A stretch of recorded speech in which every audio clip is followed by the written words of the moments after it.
on the ballot on Tuesday.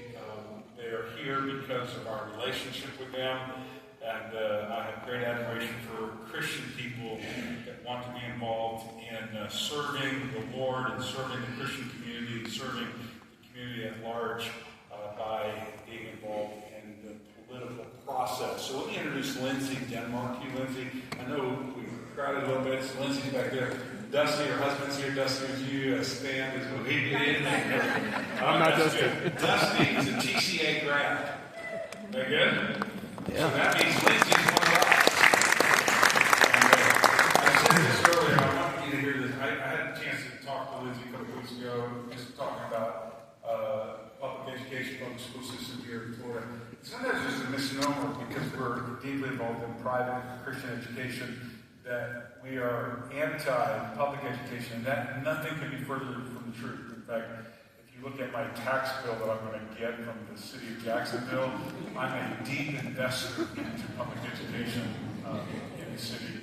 And I say this, I know it sounds like a kid, but I mean this in all seriousness.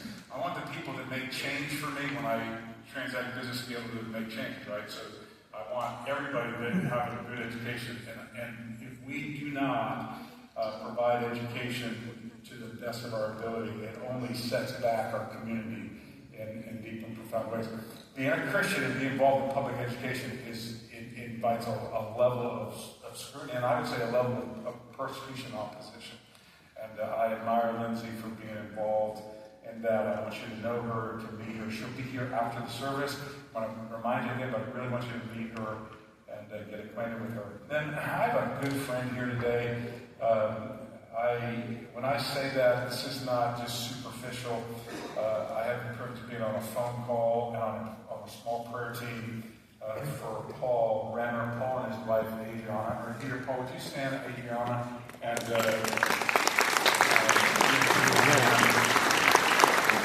want you to know them as well. The church that we probably have the closest relationship with in the state of Florida is a church that we started in Palm Coast in 1997, 30 years ago. Next year, it's pastored by Greg Peters. Greg came off our staff and started a church down there. And the Renners are involved deeply down there at that church. Paul recently was Speaker of the House here in the state of Florida. I've known him for over 10 years. Just been a tremendous, tremendous friend. He is on the ballot as a Republican candidate for governor. I would tell you, I said this to a bunch of pastors last week. The pastor said to me, they were from all over the country, they said, so you live in, what's it like living in the free state of Florida? And if you know, you know, right? There's a difference. And if you said, hey, what's behind that? I would tell you Paul Renner has had as much to do with that as anybody. The two big issues he's helped us, Trinity, with is he solved an issue for our academy on dual enrollment years ago. Probably wasn't big in the overall scheme of things, but he took a personal interest in helping our school, the problem that was affecting schools like ours.